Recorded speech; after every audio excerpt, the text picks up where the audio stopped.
Well, here I am with Robin, and I did promise to give updates on what work I did to her and how she went after the trip. I think now's probably a good time to talk about what the trip was like and what happens next. So, all in all, I'm really impressed with how she went and how we got back with her. There are a few hiccups along the way, but you always carry a toolbox for that, and I'll probably go through that with you now. Let's see, when I got back the night we drove her home, I pretty much looked like an Oompa Loompa. I was fully covered in red dust because this car is from Cunnamulla. Seems to come out all the vents, and there's still a lot of dust inside the vehicle. There were a lot of potholes on the way back, which actually helped clear out the radiator that was getting blockages from the red dust in the radiator itself. There's a few things that rattled loose. I think that's the fuse box cover there, the black thing, and of course the internal light cover. Everyone would know that as a windscreen wiper motor washer that I'll have to have a look at and make sure that it's secured in place. But I can deal with that, real easy stuff. There's still a lot of dust in and around her. Dust in the fuel tank, dust in the radiator. The fuel gauge itself finally started to work after about the third tank of fuel. We must have run through the dust in through the system driving her up here. You can pretty much see it in the fuel filter here. There's a lot of a build-up in here of clay. I don't know if you can see it there.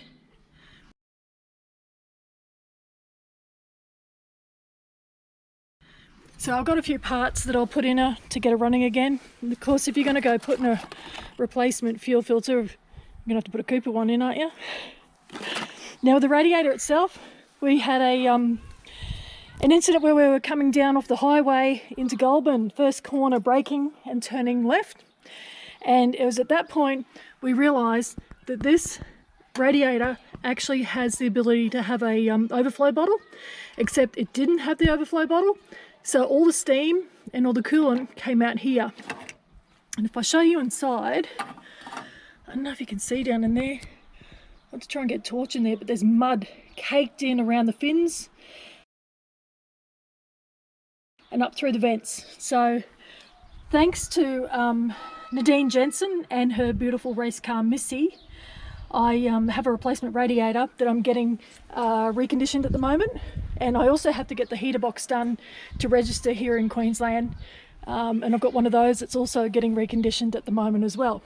So our quick solution to get the radiator back or to keep going was to actually change the radiator cap.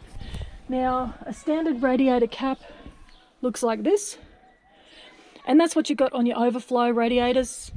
It's what you'd expect to have on this one. I'll probably get this reconditioned as well and get that fixed. So what we did was I cracked open the toolbox that I always carry with me with Boo and pulled out this new old stock sealed radiator unit. So it's actually designed for radiators that don't have an overflow, and this little stopper here was enough when I put it on to actually prevent any more coolant from coming out through that hole. Not sure if you can see in there, I don't have enough light, but it actually blocks any coolant coming out. Now, my biggest concern with that was now I've put more pressure on these hoses. Thankfully, we got all the way back home, and it wasn't until I went to do a showboat around Toowoomba, which is just showing off the car and hey, look what I got, that I actually split the hose when I backed her back down the driveway. So she's actually split here. And I'll have to get her some new hoses, which I've got. This water wetter, oh my God, it's probably the only thing that got us home, because it was breaking down the dirt that was inside the radiator itself. So you would see it, the temperature would go up and it drop, go up and drop. And that's where the mud was actually getting stuck in the fins as it was going through.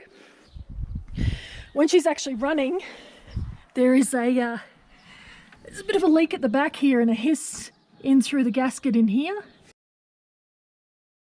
So you'll see I've got a new gasket there that I'll be putting in.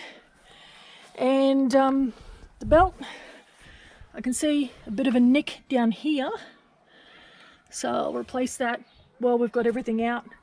But overall, she's done a bloody good job to get here. I'm really wrapped with her. I genuinely couldn't ask more. At least everything that's gone wrong is something I can fix. I'm really happy with that. So as I go progress-wise and clean a lot of this red dust out, I'll let you know how she's running. I forgot to mention that she doesn't lock, so you'll notice that there's a steering lock on there. That's just until we can get the doors to actually lock with a key. This one thankfully doesn't lock with a key from the outside, because had it done that, I wouldn't have been able to get it open again. And the other side just doesn't acknowledge the key at all, but we can play around with that and get that sorted.